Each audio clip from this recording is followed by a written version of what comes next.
안녕하십니까. 11월 14일 저녁 김경국TV 인사드립니다. 민주당의 원로죠. 유인태 전 국회 사무총장, 유인태 전 사무총장이 이재명 대표에게 또 쓴소리를 했습니다. 유인태 전 총장은 이재명에게 대놓고 싫은 소리를 하는 몇 안 되는 야권 인사 가운데 한 사람입니다. 이재명에 대한 유 전 총장의 지적은 한마디로 하면 안 되는 것을 아무리 안다를 해도 안 되는 것이다. 이런 내용입니다. 지금 1심 선고를 앞둔 이재명이 지금 온갖 수단을 동원해 가면서 위기에서 탈출하려고 하지만 결국은 수렁에서 벗어나지 못할 것이란 말입니다. 사실 야권에서도 제정신 있는 사람이라면 누구나 할 수 있는 전망인데, 누구나 내놓을 수 있는 전망인데 지금 민주당에는 그런 생각조차 할 자유가 없는 것입니다. 마치 이재명이 집단 가스라이팅으로 민주당 사람들을 길들여 놓은 것처럼 이 상황에서도 민주당 의원들은 한결같이 하는 말이 설령 이재명이 피선거권이 박탈되는 형이 선고된다고 하더라도 이재명은 당내 입지가 흔들리지 않을 것이고 민주당은 이재명 중심으로 똘똘 뭉쳐 있을 것이다. 이런 말만 지금 계속 복창하고 있습니다. 마치 사이비 종교처럼 북한 종교 집단처럼 집단 최면이 아니라면 설명할 수 없는 그런 주장들입니다. 유인태 전 총장은 14일 조선일보 김광일 기자가 대신 진행한 CBS 라디오 김현정의 뉴스쇼에 출연해서 민주당의 주말 장외 집회에 대해 저렇게 안달을 부리는 게 별로 도움이 안 된다 실제로 이렇게 일침을 가했습니다. 사실 민주당은 지난 2일과 9일 두 차례의 장외 집회로 지지층을 결집시키려 했지만 실패를 했죠. 1차 장외 집회에서 폭망하자 2차 장외 집회는 수뇌부의 간첩이 활동했던 민노총 그리고 윤석열 탄핵 집회를 매주 윤석열 탄핵 집회를 벌여온 촛불 행동 이런 집단들과 손잡고 대규모 집회를 기획했습니다. 그렇지만 역시 실패를 했습니다. 그러자 이재명의 선거법 위반 1심 선고 다음 날인 16일 그러니까 이번 주 토요일에는 민노총과 촛불행동 그리고 시민단체까지 전부 끌어모아서 대규모 집회를 벌이겠다고 총동원령을 내렸습니다. 지난 두 차례 집회에서도 총동원령은 내려졌지만 실패했는데 이번에는 심지어 지방 당원들의 참여 숫자를 늘리기 위해서 전세 버스비와 심지어 비행기값까지 당에서 지원하겠다 이러면서 참여를 독려하고 있습니다. 아마 전세 버스비 비행기값 이런 부분들을 당비나 이런 쪽에서 지출을 한다면 정치자금법 위반이 될 것입니다. 이 부분은 아마 따져봐야 될 것 같습니다. 16일 집회는 이재명의 1심 선고 다음날 열린다는 점에서 이재명이 중형을 선고받게 되면 시위가 폭력 시위로 변질될 가능성 없지 않아 보입니다. 물론 폭력 시위에는 무조건 단호하게 대처해야 되겠죠. 유인태 전 총장은 이어서 민주당의 대통령 임기 단축 개헌과 관련해서도 그건 하야를 의미하는데 대통령의 결단 없이는 안 되는 것이다 이렇게 일축했습니다. 유 전 총장은 민주당의 목적은 빨리 대통령을 끌어내리고 얼른 선거를 앞당기고 싶어서 이재명의 재판이 대법원의 판결까지 가기 전에 뭐든지 하고 싶어서 저렇게 안달인데 저렇게 안달을 부리는 것이 별로 도움이 안 된다. 저런 건 안달할수록 오히려 그런 길이 더 멀어진다 이렇게 꼬집었습니다. 이재명에게 그런 식으로 한다고 대통령으로 갈 수 있는 것 아니니까 꿈 깨라 이렇게 말하고 있는 것입니다.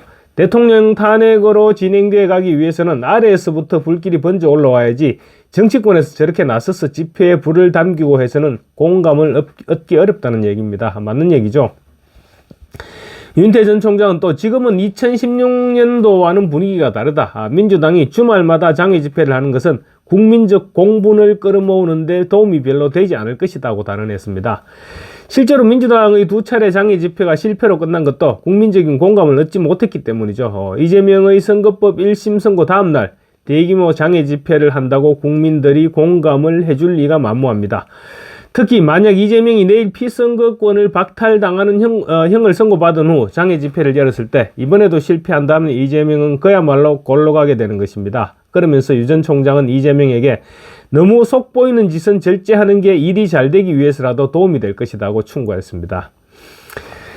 유 전 총장은 이재명이 1심에서 피선거권을 상실하는 형을 선고받게 되면 조심은 하겠지만 당내에서 파장은 불가피할 것이다 이렇게 내다봤습니다. 조심할 것이라는 말은 개딸들의 위세가 지금 워낙 절정에 달해 있기 때문에 당내에서는 아무래도 조심하겠지만 개딸들의 위세도 결국은 한풀 꺾이게 될 것이라고 이렇게 전망을 한 것입니다. 사실 정상적인 사고를 가진 사람이라면 아무리 민주당 소속이라고 하더라도 유인태 전 장관의 전 총장 정도의 발언이 나오는 것이 지극히 정상인데, 지금은 유 전 총장의 이런 정상적인 발언이 민주당 내에서는 좌표가 찍히게 되는, 민주당은 그렇게 그 정도로 비정상적인 정당이 되어버린 것입니다. 이재명이 자신의 방탄을 위해서 정통성 있는 민주당을 완전히 망가뜨려 놓은 것이죠. 지금도 민주당 원로들을 만나면 한결같이 하는 말이, 지금의 민주당은 더 이상 과거의 민주당이 아니다, 더 이상 정통 민주당이 아니다, 이렇게 얘기하고 있습니다. 다음으로 위안부 할머니들의 돈을 횡령한 천하의 폐륜을 일삼은 윤미향 전 의원이 대법원에서 최종적으로 유죄 확정 판결을 받았다는 소식 전해드리겠습니다.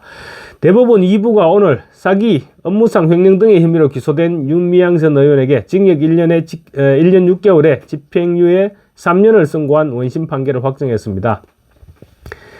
장장 4년 만에 윤미향에 대한 형이 확정됐습니다. 법원의 늑장 판결에 윤미향은 21대 국회의원 임기를 모두 채우고 나가서 지금 배 두드리면서 잘 살고 있는 것입니다. 욕심 같으면 집행유예가 아니라 실형으로 한 10년 정도 깜빵에 쳐넣어야 되지 않겠느냐, 그래야 직성이 풀릴 것 같은데, 뒤늦게라도 어쨌건 법의 심판을 받게 된 것은 그나마 다행이라고 생각됩니다. 대법원이 확정한 죄명을 보면 사기죄, 보조금법 위반죄, 업무상 횡령죄, 기부금품 위반죄 등 온갖 지저분한 혐의는 다 포함되어 있습니다. 그것도 의지할 곳 없는 위안부 할머니들을 대상으로 저지른 범죄라는 점에서 그야말로 파렴치범이라고 하지 않을 수 없습니다. 윤미향은 2011년부터 2020년까지 위안부 피해자를 돕기 위해서 모금한 자금을 사적으로 사용하고 서울시 보조금을 허위로 수령하거나 관할 관청 등록 없이 단체 및 개인 계좌로 기부금품을 모금한 혐의로 2020년 9월에 재판에 넘겨졌습니다. 윤미향이 횡령한 후원금은 무려 7,958만 원이었고 김복동 할머니 조의금 명목으로 1억 2,967만 원을 개인 계좌로 모금해서 다른 용도로 사용한 혐의도 유죄로 인정됐습니다. 인건비를 허위로 계산해서 여성가족부에서 6,520만 원의 국고 보조금을 편취한 혐의도 유죄 판단을 받았습니다. 이상한 단체 하나 만들어서 할머니들의 등골을 마음대로 뽑아먹고 자기는 등 따숩고 배부르게 그렇게 살았던 것입니다. 어쨌거나 김명수 대법원장 체제에서 늑장 수사의 대명사처럼 여기져온 윤미향 건은 이제 해결이 됐습니다. 그런데 또 하나의 늑장 수사인 조국의 대법원 최종심은 도대체 언제나 열릴지 모르겠습니다. 조희대 대법원장이 신속한 재판을 강조하면서 취임한 지가 언젠데 아직까지도 저렇게 꾸물거리는 것일까요? 정말로 답답한 노릇입니다. 감사합니다.